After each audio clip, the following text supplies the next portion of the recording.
Hello, hello, and welcome to another episode of the Body Acceptance Podcast. This week, we are going to talk about being sober curious, my own personal thoughts of it, my experience with alcohol, and where I'm at with it, because it's honestly been quite a journey. So before we get started, I just want to remind you that I am now releasing 2 videos a week on YouTube. So if you're listening right now on YouTube, go ahead and hit that subscribe button so you can follow along. Or if you're listening wherever you stream your podcast, you can hop onto YouTube using the show notes and come subscribe, hang out with me here. So Mondays, I release the weekly podcast episode in video form.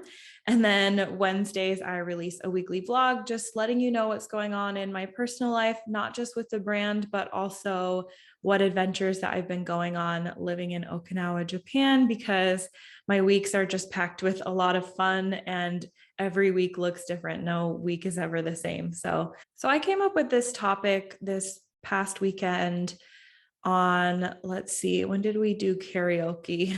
So Saturday morning, I was laying on the couch hungover from a night of drinking and having fun and doing karaoke. And I just had this moment where I was like, why do I subject myself to this?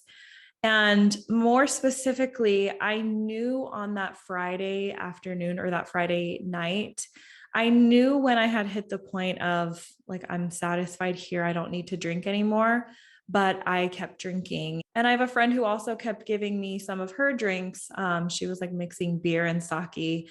And I knew that I didn't want any more, but I just kept taking it out of politeness as I do. And so it got me thinking so much about how my relationship with alcohol has been throughout my life and how much it's evolved and how much it still can hold me back in some ways. And the ways that for me, sometimes it's hard to set boundaries. And I'll get more into that, but I just kind of wanted to give you a synopsis of what this episode is going to be about. So I come from a line of alcoholics, at least on my mom's side. I'm not so sure about my dad's side. He doesn't talk much about his family or family history, but I know that on my mom's side, she grew up with an alcoholic mother and stepfather, and they were actually really abusive toward each other. My mom's mom, so my maternal grandmother, is now she passed away when I was, I think, around 18 years old. And so the most memories that I have of her were growing up. And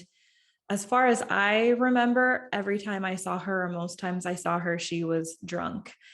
But with her growing up, it wasn't like she was mean, or like she was more so the funny grandma that would pretty much let you get away with anything. So we'd stay the night there and sit in the hot tub with her and my step grandpa, or I just called him grandpa, or we called him grandpa because he was always grumpy. He would bring us snacks in the hot tub. And like I said, we just laughed and had a good time. And so drinking, it was something that was so normal in my childhood. My mom threw a lot of parties with our friends and family, and people would come over and there was always alcohol available. And obviously, like, she wasn't open to us drinking it or anything like that.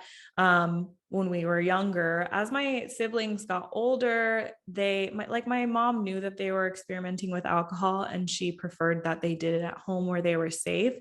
And then as I got older, she started allowing me to drink in the house too. And I remember the first time I got drunk, or the first time I really drank, was at one of my aunt's house for Thanksgiving, because again, it was one of those situations where the family got together and there were just kegs everywhere, and the parents went to bed, or the adults went to bed, and the kids had access. And yeah.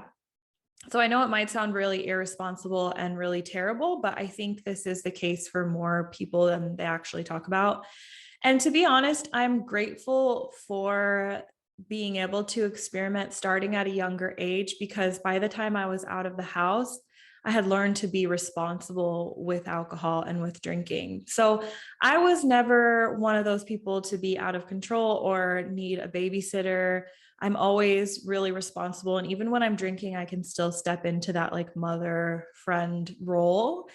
So it's hard to be in that position and never feel like you are out of control with alcohol, but still at the same time be sober curious and be questioning, you know, how you want to use alcohol. I feel like when I turned 19, joined the military, and I moved to England, that's when I really started to use alcohol for a crutch. So it helped with my social anxiety. I knew that if I drank, it would give me the courage to say the things that I wanted to say and be the person that I wanted to be.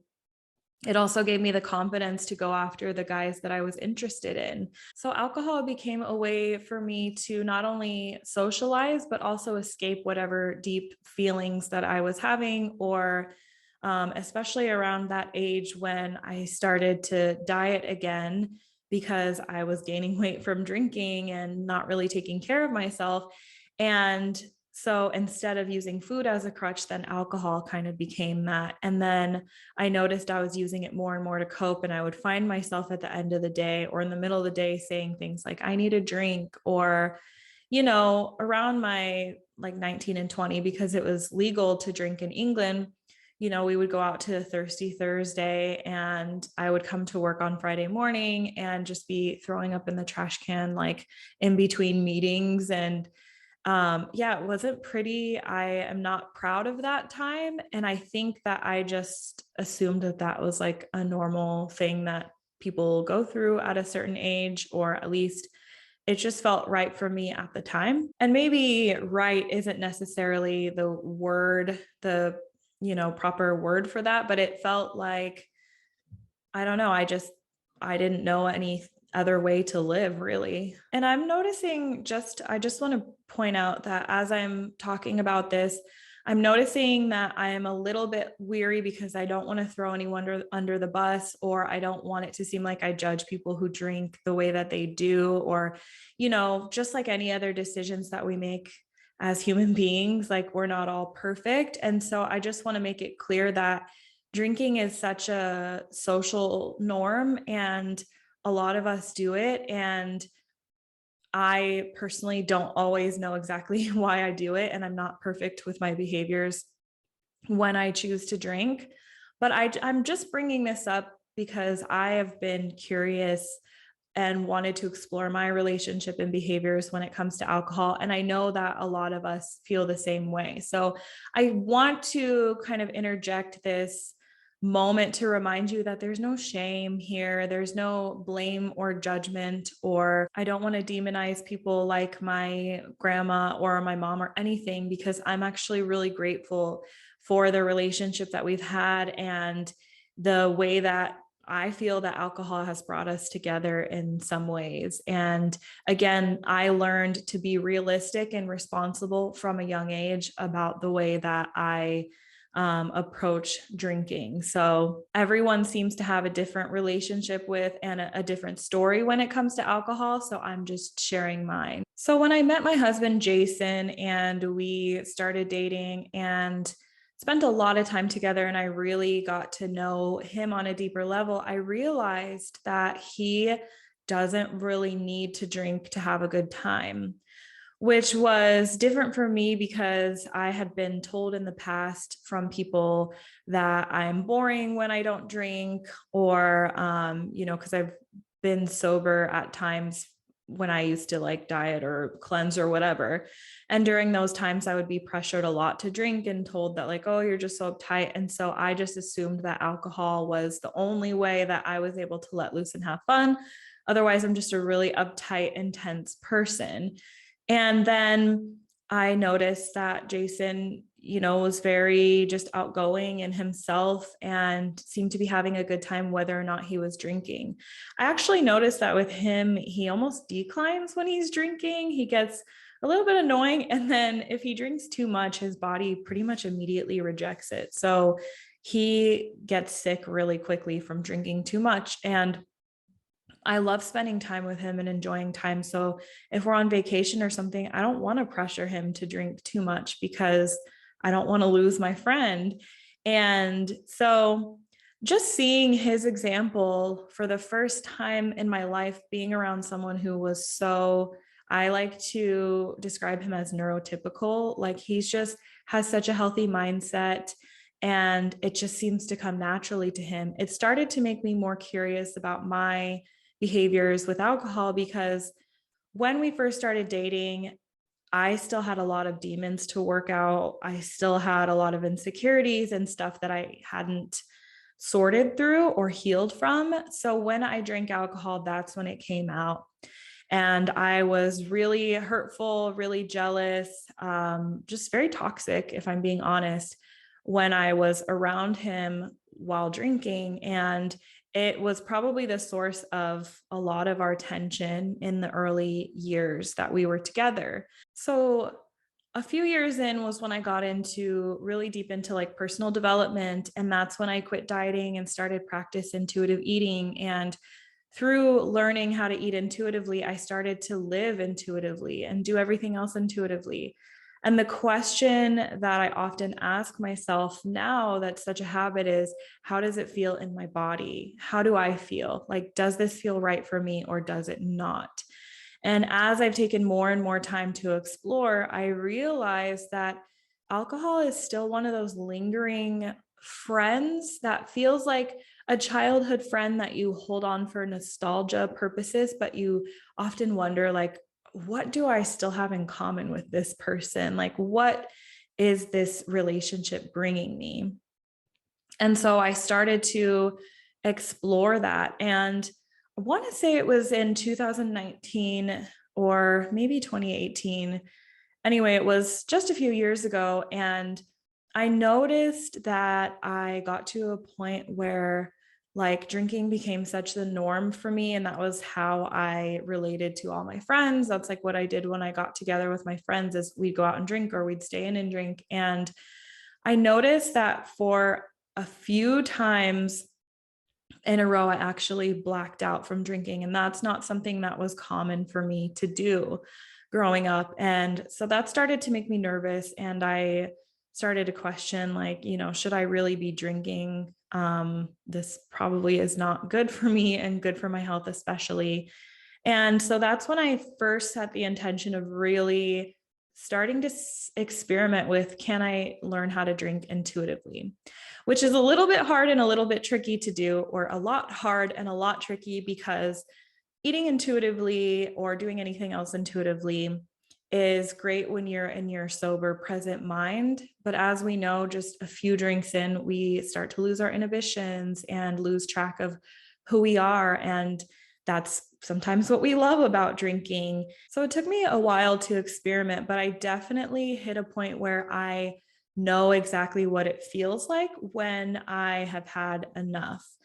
The issue with that can be sometimes that I continue to go past that point, like I talked about this weekend, because it's just the environment and you're in the vibe. And so the tricky part is being able to pause there and decide, like, okay, I'm good here. And that has taken me a lot of practice, and I've definitely gotten better, but I still have more work to do. So since we've moved here to Okinawa, I've noticed, first of all, the drinking and driving laws are really strict here. Like, the legal limit is so low that they advise us like not to even have a drop. So back in the States, you can go out with a friend and have a glass of wine or two or three and feel okay driving, even though that's probably still not a good idea, but it's just the norm. But here it's not. So it's really easy to volunteer as the DD, or to not use alcohol as a crutch when you're meeting a new friend, say out to dinner, and you're like, oh, I'll have a glass of wine or two to loosen up. Like, you have to just show up sober and just be yourself.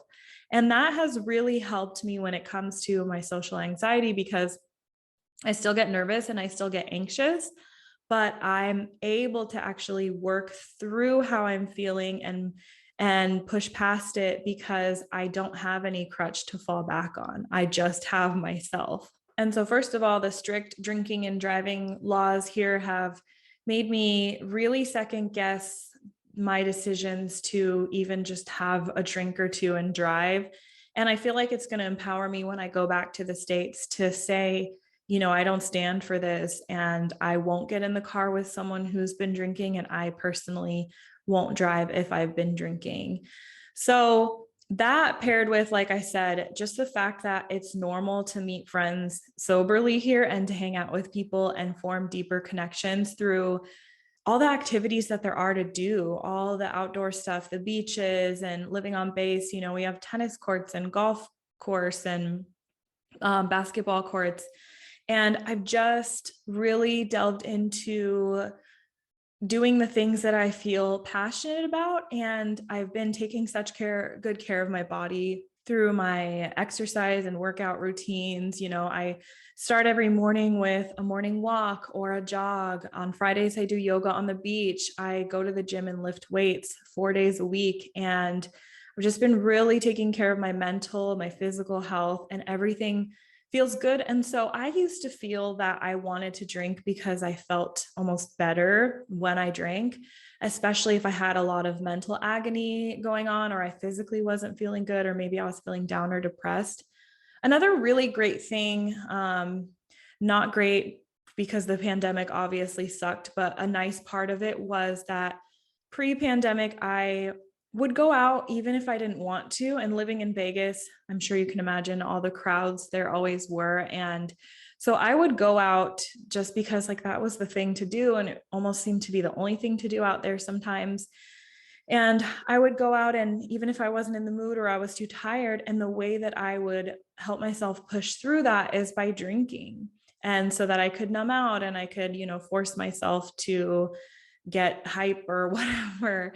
Um, and I just don't feel the pressure to do that anymore. And I have a good group of friends here that I think is very respectful when I choose not to drink, because I'm not the only one. We just kind of rotate. Sometimes we drink, sometimes we don't. And when we aren't in the mood, we'll say like, oh, I'll be the DD, or we just all get together and nobody drinks. And it's not a big deal. It's not something that we even blink about. So it doesn't feel like there's that peer pressure as much here. And also, I found that the people who I'm surrounding myself here with here, I don't feel the need to drink, you know, because I feel that we connect so well. And especially last year, and when I would go home to visit family and stuff, I felt immense pressure to drink because there was just so much emotionally going on and so much conflict. And I felt that the only way that I could cope with it when I went home to visit was to drink. And that's what everyone else was doing. And,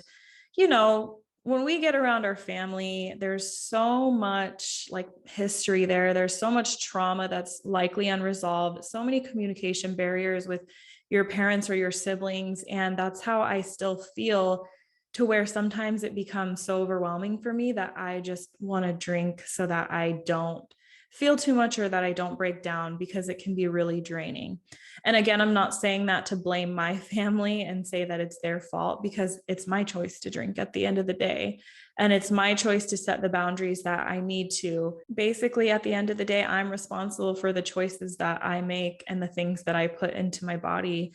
And so I'm not putting the blame on anyone, but it's just something that now that I have distance from and I'm seeing another way, I'm realizing like, I don't know if I could ever go back to the way that I was before. So most recently, my periods have gotten more irregular than ever here. I have had irregular periods since like I got my period when I was like 13, but I didn't know that your hormones and how balanced or not they are is such a huge indicator of your health. And not only did I spend years dieting and restricting and not nourishing my body enough and then over exercising in the process, but I also had what I believe now to be binge eating disorder for years. And binge eating disorder can also cause cycle irregularities and health issues down the line. So it wasn't until 5 years ago that I did quit dieting that I started to actually think about my hormonal health. And by then it just seemed like things were too far gone. So that's been a back and forth thing on my mind for the last 5 years, and something that I have been able to regulate them for certain periods of time. But I do have to be really intentional during that time and intentional about how I'm treating my body, the way that I'm resting. You know, I almost feel people tell me sometimes that I seem so disciplined and that I, take such good care of myself, or that it doesn't seem realistic for them. But I have to be like this in order for me to have even a baseline of feeling good, or not having anxiety, not having depression, and having the energy to get through the day. If I'm not really careful and intentional, I can easily go downhill. And I don't like that, because it holds me back from doing the things that I want to and living the life that I really want to. So it's almost like the currency that I have to pay in order for me to live the life that I do and feel the way that I do. And that's my incentive.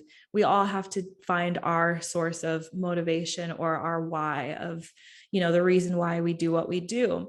And so one of the things that really throws my hormones out of balance is my blood sugar levels. If I have too much sugar at once, which includes sometimes the alcohol that I drink, whether it's wine or mixed drinks, alcohol itself can really throw things off balance. And so where I'm at right now, with my gallbladder being removed earlier this year and still experiencing really irregular cycles, and my blood pressure is high and my cholesterol is slightly elevated and my thyroid is off balance, I often think to myself, like, why would I even take a chance? Maybe other people who are in generally good health can handle, drinking certain amounts every once in a while or more often than I do. But for me, it just is not really serving me anymore.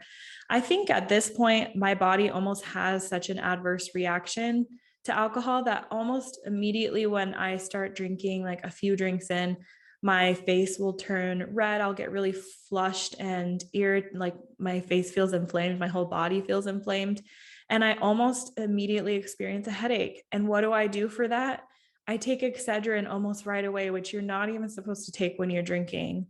And this all feels really vulnerable to admit, but I feel that I need to get real with myself, and hopefully it can encourage you to not be afraid to get real with yourself sometimes when you know that you're doing something that isn't serving you.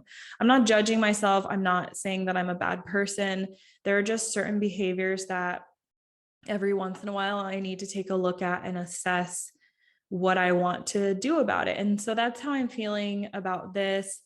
My body is obviously telling me that something is up. So the more I think about this, and, like I said in the title of this, I have been sober curious for a long time. And where I'm at with that is that I don't think that I want to go completely cold turkey sober, because the way that like intuitive eating has worked for me, the way that I realize I'm wired is toward perfectionism and a very extremist mentality. And I can easily want to rebel if I give myself ultimatums. And at the same time, I will beat myself up if I break that ultimatum. And so I don't feel called to cut alcohol out completely. I think I would feel differently if I still had really destructive behaviors, like, being around people and being really toxic in that way.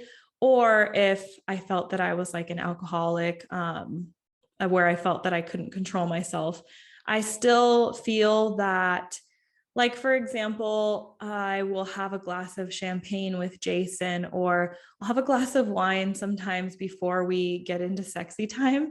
And I realized that like one glass is perfect. It gets me feeling just a little bit, spicy, but not so much where I'm tuning out and I'm numbing out and I'm not feeling what's going on.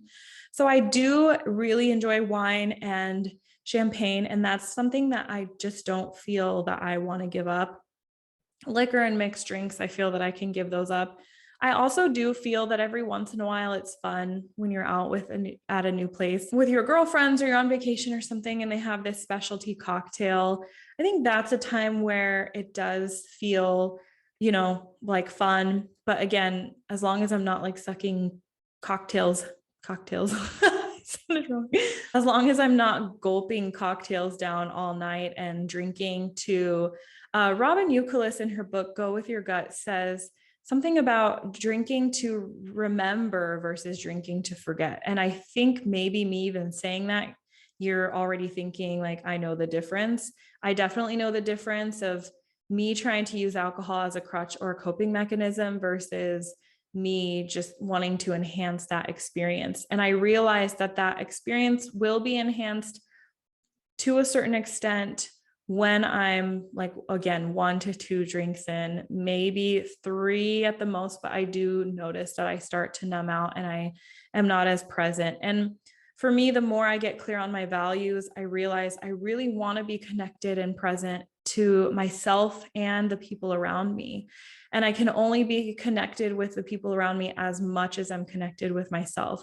So it's just another layer of me learning to really honor and respect and love this body that I'm in.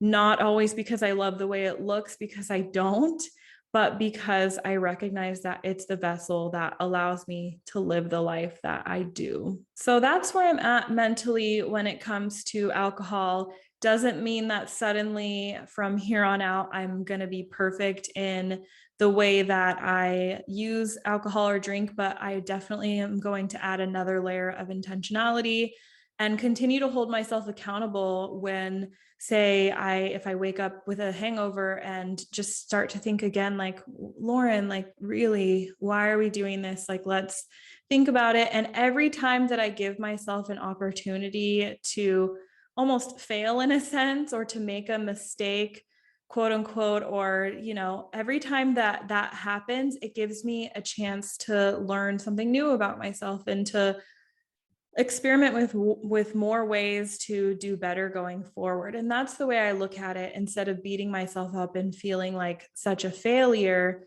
I'm able to just learn from each experience. And I do notice that I start to evolve and I grow. And if I notice myself backtracking, I just call myself out on it.